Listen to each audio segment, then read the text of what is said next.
The crack wasn't the loudest thing in the room, it was the silence after it. Blood pooled under my tongue, metallic and warm.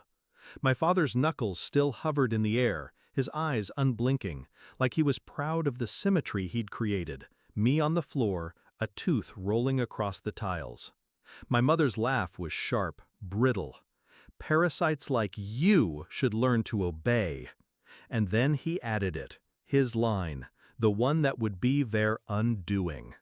Your sister earns happiness. You earn nothing. I swallowed the blood. I swallowed the humiliation. I swallowed everything, except the memory. Backstory, before the cracks. It wasn't always this way, or maybe it was and I just didn't see it. Growing up, I was the functional child.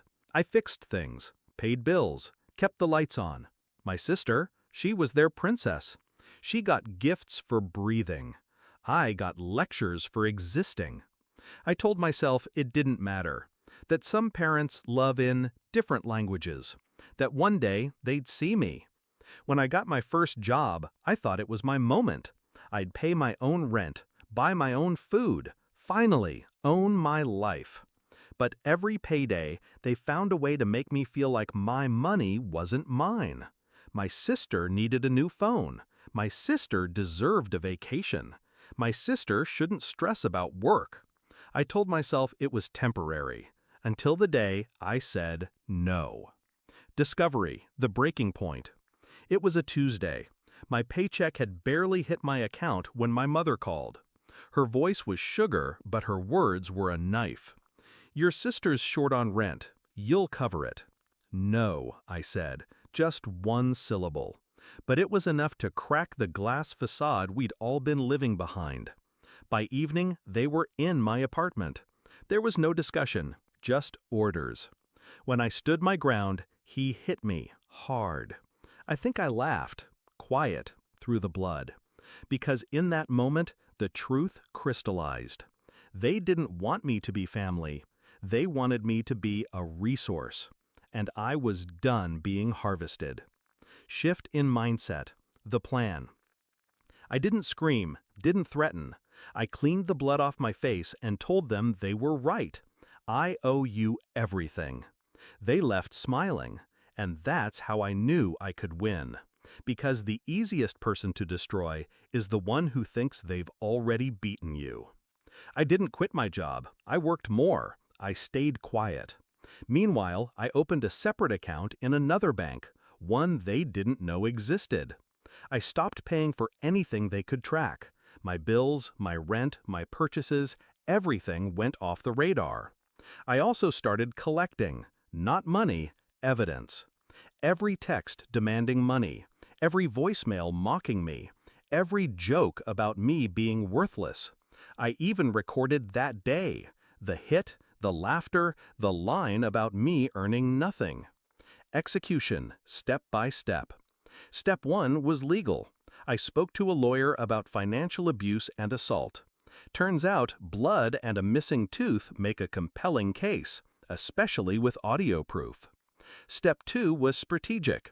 My sister was their golden child because she brought them comfort. But comfort costs money, and she was terrible with it. So I reached out, sweetly, offering to help her budget. I learned everything, her debts, her unpaid bills, the loans she'd hidden from them. Step 3 was public. Anonymous tips to her landlord. A quiet word to her workplace HR about inappropriate use of company funds. A gentle nudge to debt collectors with her new address. Step 4 was timing. When her life began to crumble, they came to me, of course. Your sister needs you. I smiled. I don't have anything to give. Climax, the confrontation. The day it all broke was a Sunday dinner. They'd insisted I come over. My sister was there, pale, eyes ringed with sleepless nights. My mother was tense. My father's smile didn't reach his eyes. We need 10,000, he said, like asking for a glass of water. I set my phone on the table, pressed play. The room filled with the sound of that day. My mother's laugh, his insult, the smack of his hand against my face, my quiet, steady breathing after. When it ended, I leaned in. You said I earned nothing, but I earned this. I slid a folder across the table. Legal notices, debt summaries, copies of police reports already filed. Their faces drained of color as they realized this wasn't a threat. This was already in motion. Resolution, the aftermath. 3 weeks later, I got a letter from my lawyer. The restraining orders were approved. My sister's eviction went through. My parents' accounts were frozen for irregular activity. They tried calling. 96 missed calls in a single day. I blocked them all. The tooth never grew back. I could fix it, sure, but I like the gap. It's a reminder that sometimes the only way to stop being someone's resource is to cut them off completely.